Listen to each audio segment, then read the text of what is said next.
the Unicorn Let's Player here from People of Games. Getting back to more Link to the Past. This time that we're wrapping up these bonus videos with a look at the changes between Super Nintendo and the Game Boy versions, or Game Boy version and Super Nintendo version of this game. First, the most noticeable difference was the text changes, primarily the one between Link and its uncle in the beginning,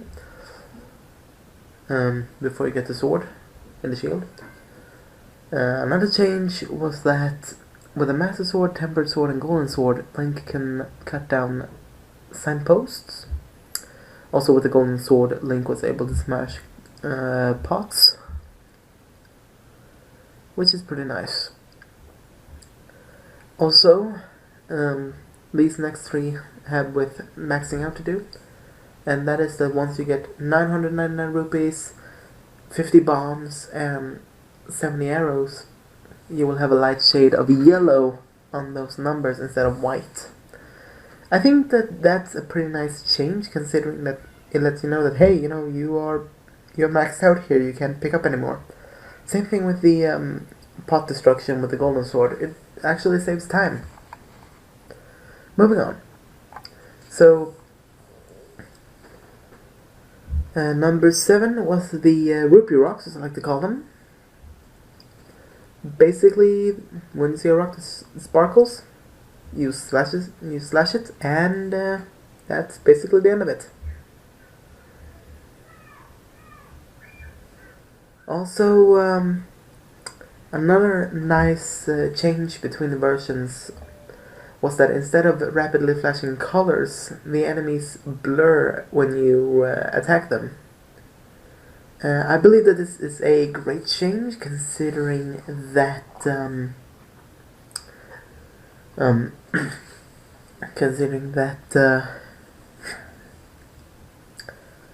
you know, flashing colors can lead to really bad things. So I think that was a pretty good change.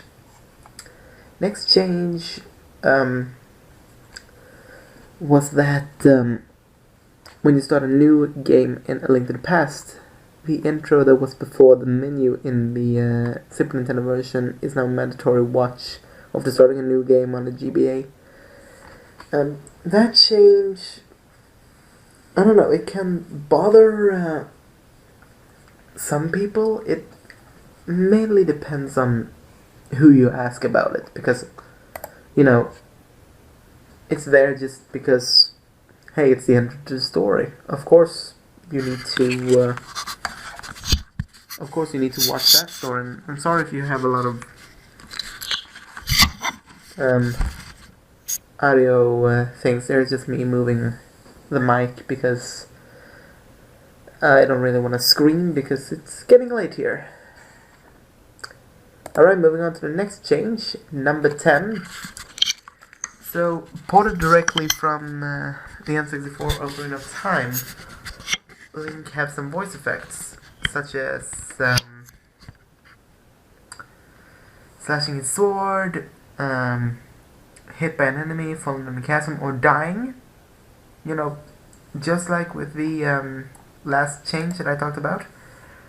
This is mainly a thing that, you know, it only bothers a handful of people because, you know, it depends on who you ask.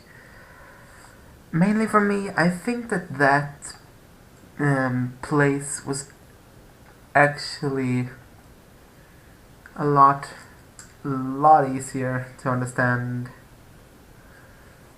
or, you know, it's a minor change, and I never really notice it much because when I play for fun, I never have the sound on, so, you know, it never bothered me that much. Moving on to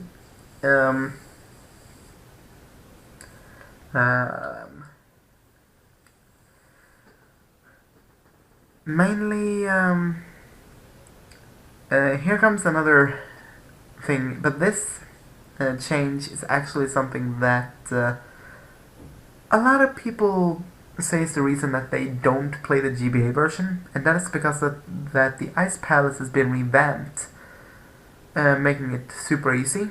And that is, instead of having a block from the floor above and push a block from the floor above and onto a switch to hold a door open, like in the Super Nintendo version, the GBA version is revamped so that the entire process can be skipped over.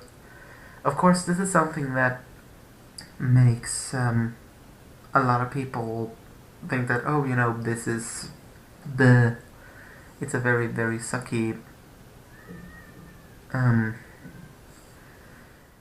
thing, because, you know, it really isn't a big challenge for the to beat the Ice Palace in case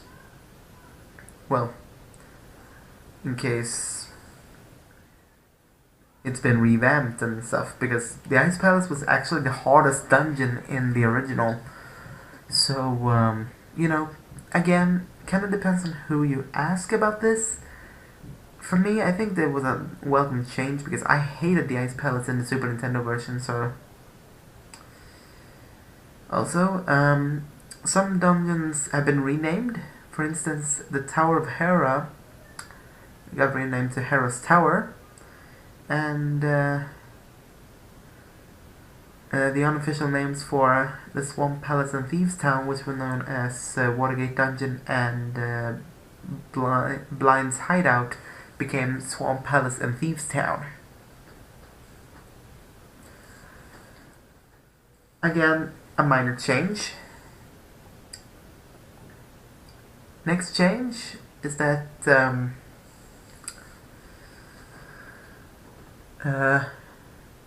they added the saved place load option for when you saved in a dungeon, for instance. So I think that's a really, really nice feature. And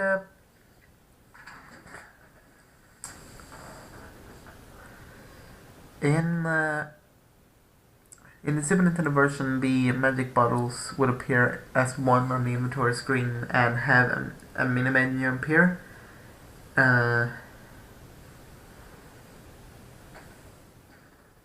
And in the GBA version, they appears individually on the extended inventory screen, making it easier to select what you want. I gotta say that is actually a welcome change, because it was a pain going through the bottle menu in the Super Nintendo. Another thing that changed was that you get to keep the shovel in the GBA version, because basically the shovel item got replaced with the flute when you dug it up.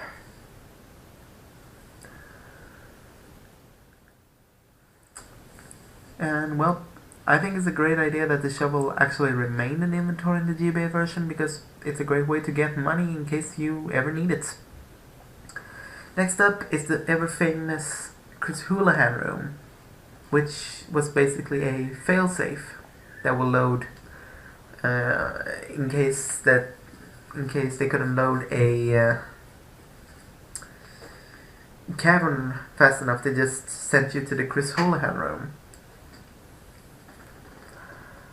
However, it's accessible. Well, it's still in the game's programming, but it's accessible because there is no need for failsafe in the GBA version. Also, various glitches have been fixed, such as you being able to enter the Dark World from the teleport in Death Mountain, where you first discover that you're a bunny. Also, in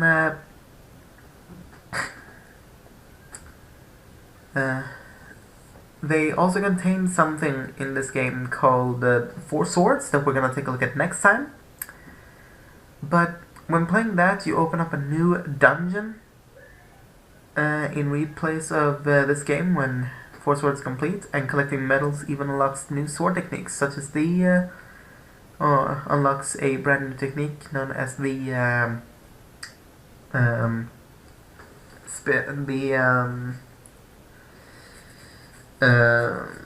hurricane spin. So we're not gonna take a look at that because I am not going to do that or the palace of the 4 sword. Also, with a shovel, Link can dig in all 4 directions instead of just left and right, making the digging game much easier in this version. Also, a number of new merchants have also been added and scattered throughout the game, such as changes of turning the merchant inside the witch's shop into Maple, which actually makes a lot more sense. Also, some new small dungeons, treasure rooms basically, have also been added throughout the game, which is a really, really fun thing that they added because, hey, it helped you get money faster. Now, there's one more thing they added to this version, and that was The Legend of Zelda 4 Swords. Like I said, we're gonna take a look at that next time, but what they added here was the Palace of the 4 Sword. This dungeon opened up after you beat Ganon. It's located in the Palace of Power, or on the Palace of Power, close to the bottom of it. Basically, you go through the dungeon, you fight a few repeat bosses. I of course went over them next time, sorry for the length of that video, but there was a lot to go through. Also, you fought, like I said, repeat bosses, and then you fought the quote-unquote true final boss, the Dark Links, basically 4 Shadow Links, wielding tunics colored after the 4 Sword Links. And the green one was the most simplest, and then they gain 1 new ability upon keeping the abilities of the previous ones, making them harder and harder, and thus when you beat that, you open up a brand new dungeon in 4 Swords. Yeah, that's it. So, thank you so much for watching this episode, and next time we're going to take a look at The Legend of Zelda 4 Swords. With that said, thank you so much for watching. I hope you enjoyed the series, and I will see you again next time. Until then, farewell.